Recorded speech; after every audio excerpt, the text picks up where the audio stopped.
Barçın Yinanç. I'm doing foreign policy talks for Panorama Portal, and today I will be talking about Syrian refugee tragedy with Başak Yavçan, an academic from Top University, Top ETÜ in Ankara, but who is currently in Brussels working in Liège University, Hugo Observatory for Migration.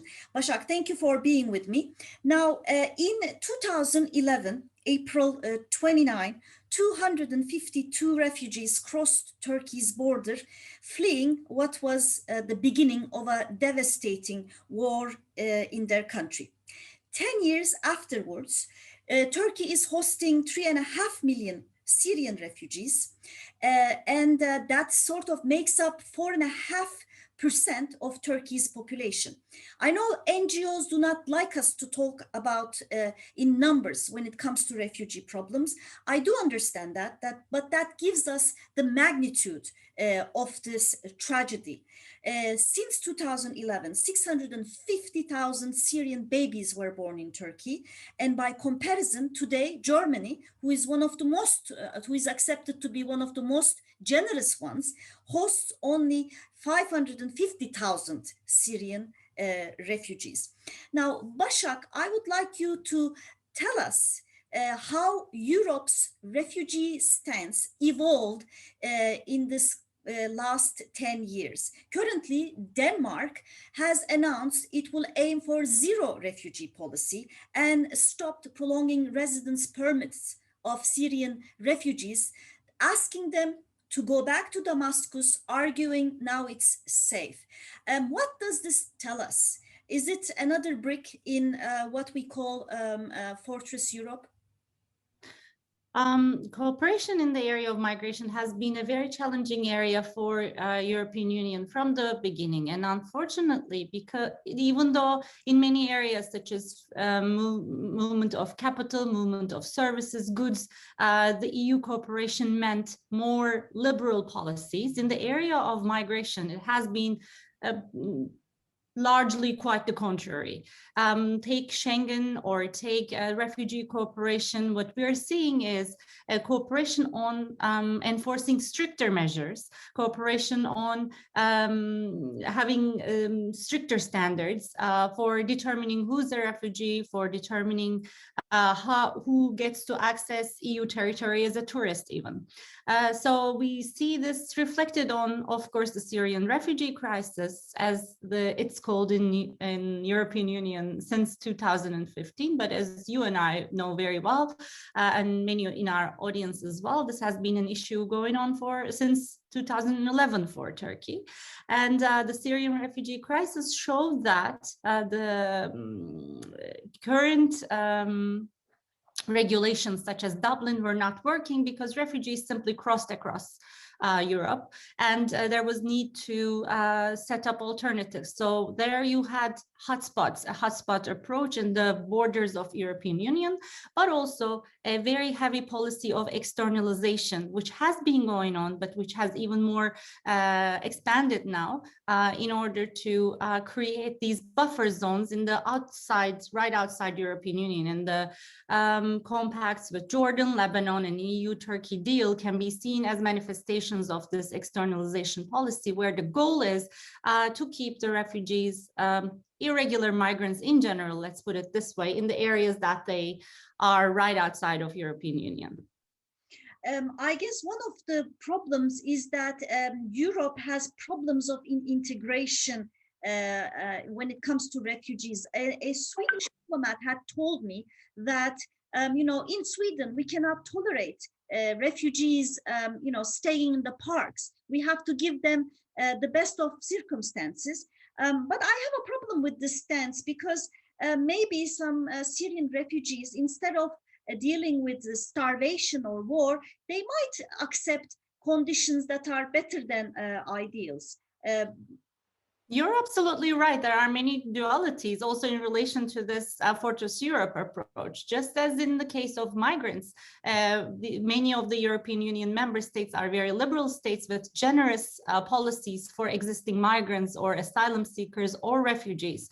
They are the signatories of the UN Convention on Refugees. That means they give all member states give extensive rights, including right to work, right to access courts, right to get social welfare benefits, as much as the citizens almost, and in most cases, eventually citizenship. So as you can see, this gives a very heavy burden on a country, and Turkey's ability to maneuver around this with the temporary protection actually enabled it to host more refugees as well. But aside from that, lately, the surge of populist movements and the rise of extreme right parties, which we shouldn't see that just as the rise of those parties, because they're also affecting other parties in the system, moving towards more anti-immigrant stance, have affected they have affected public opinion. They have been affected by public opinion.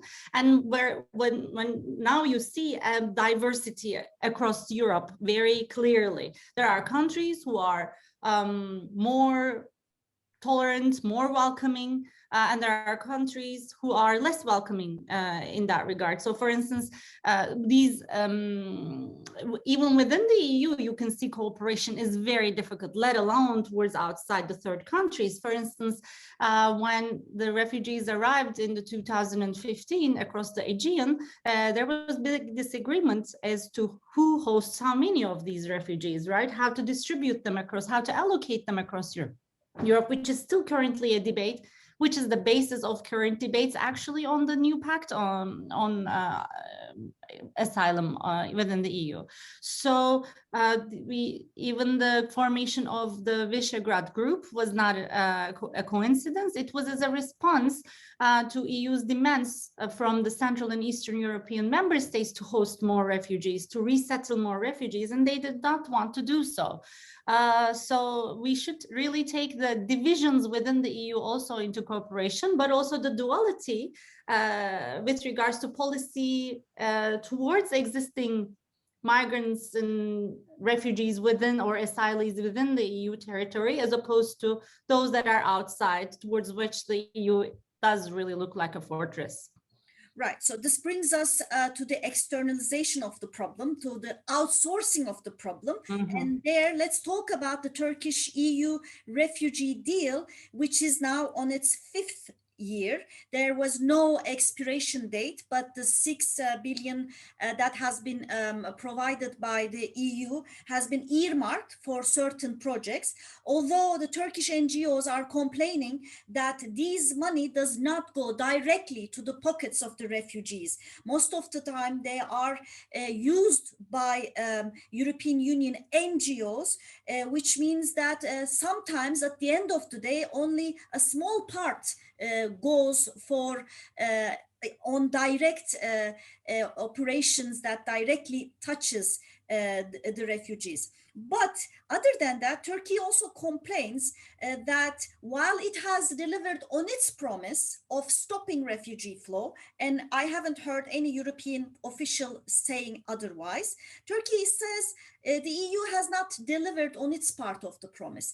Can you tell us what are these complaints? Well, just as in any treaty, there are those who are in favor of it, there are those who are against it. And this is an example as such. And overall, the two EU and Turkey the two parties have managed to meet at a lowest common denominator, which is Turkey making sure the border security is intact and there are no major crossings across the Aegean, and the borders are closely shut, and the EU is delivering funds in return. That part, as long as that part of the deal works, the deal will continue, in my opinion. Yes, there are complaints because the Turkey has expected a lot more from the treaty, especially in regards to its some connection to its candidacy membership path. And the EU has expected some more. And the credible commitments issue has always been inflicting the EU-Turkey relations, unfortunately, lately.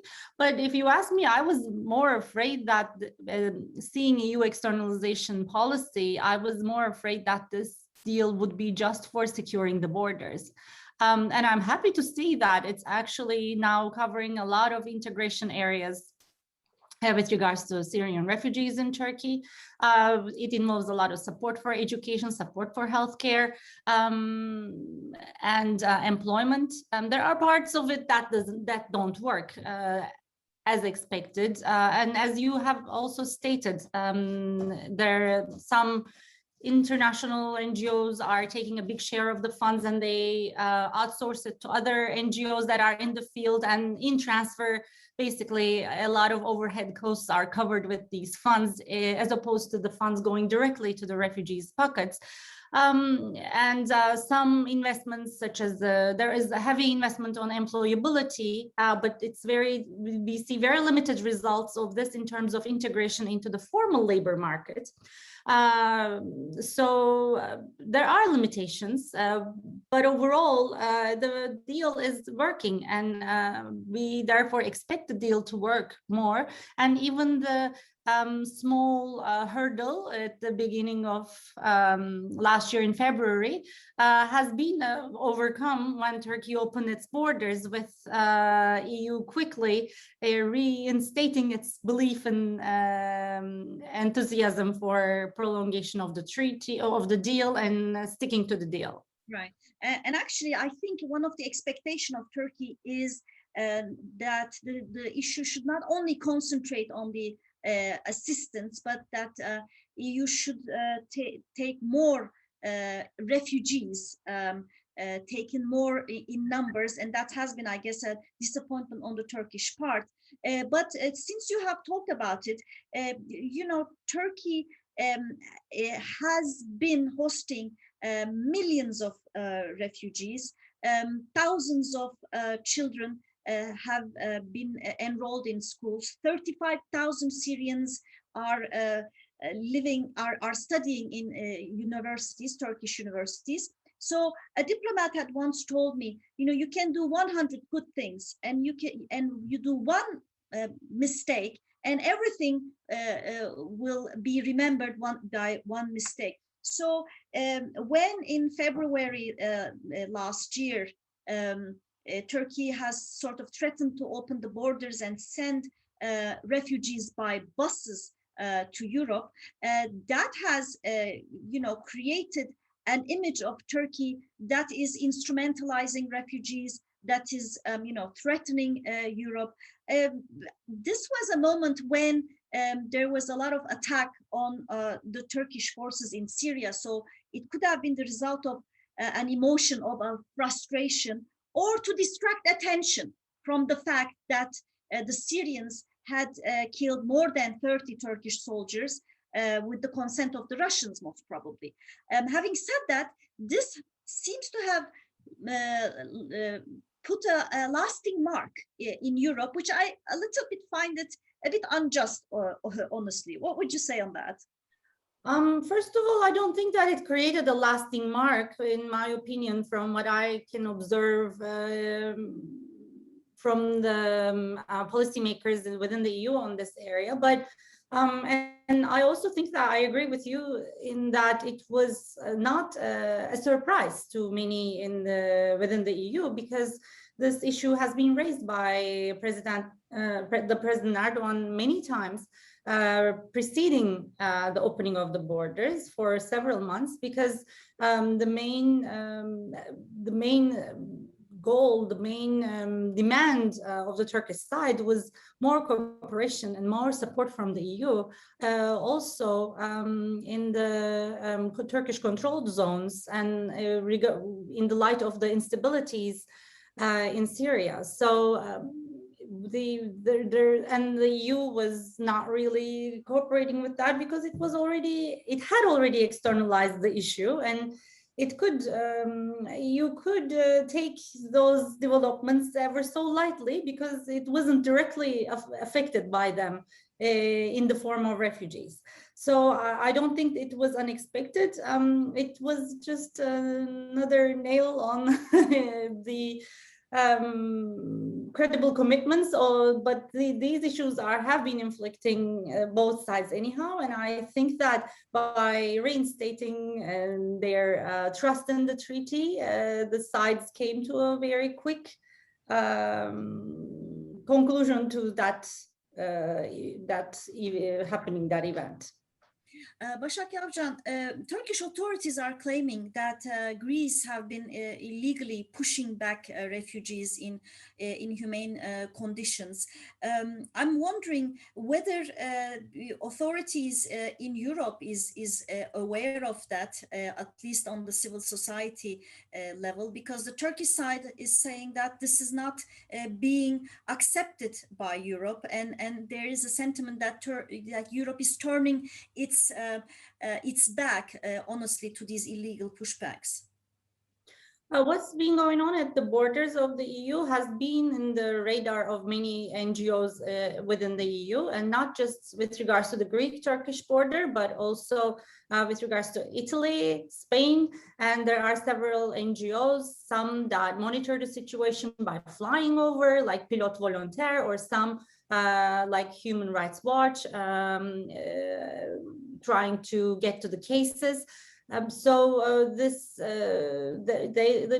in the EU are aware of the situation, and that actually reflects the very same duality that I mentioned in the beginning of our conversation. You have those who are very concerned about these violations and who would like actually the new pact for refugees within the EU to include an institution, an independent institution responsible for observing these violations, which currently does not exist or is not foreseen in the new pact on asylum. And but there are those who are really pro excluding migrants and irregular migrants, and they're very keen on doing anything that it takes and very ready to help actually Greece in these efforts. We're ready to increase the budget of Frontex to ensure that there are stricter border controls. Okay, Başak, let's talk about Turkey's policy on refugees. What do you see on the glasses full empty part, and what do you see on the glasses half full part? I'm sorry, I have to reformulate. What do you see in half empty part, and what do you see in half full part? Thanks. Let's start with the positives. I think as a country that hosts the largest number of refugees in the world, that alone is a big positive mark for Turkey.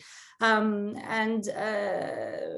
in addition, with regards to especially Syrian refugees and with the temporary protection status that has been created for them and the related bylaws that has been passed currently in the areas of especially education, access to education, major achievements can be seen. Over 65, almost 70% of the school-age Syrian children are enrolled in school.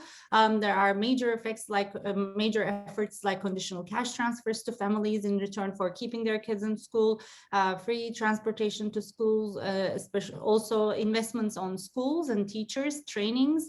And you have mentioned, especially in the area of higher education, a lot has been achieved. There are tuition waivers for Syrian refugees. There are, in addition, some scholarships for a smaller group, but not still a considerable group of refugees, Syrian refugees.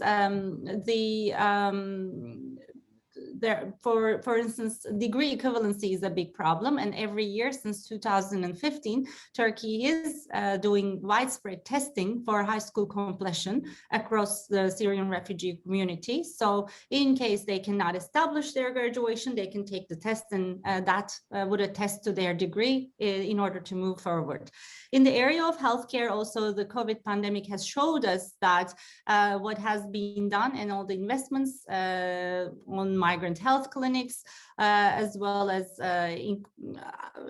making the access available to everyone, regardless of their status or citizenship, has shown its benefits. So those I see as very positive developments, and there are many more that we can think of, but these are the big shining ones for me.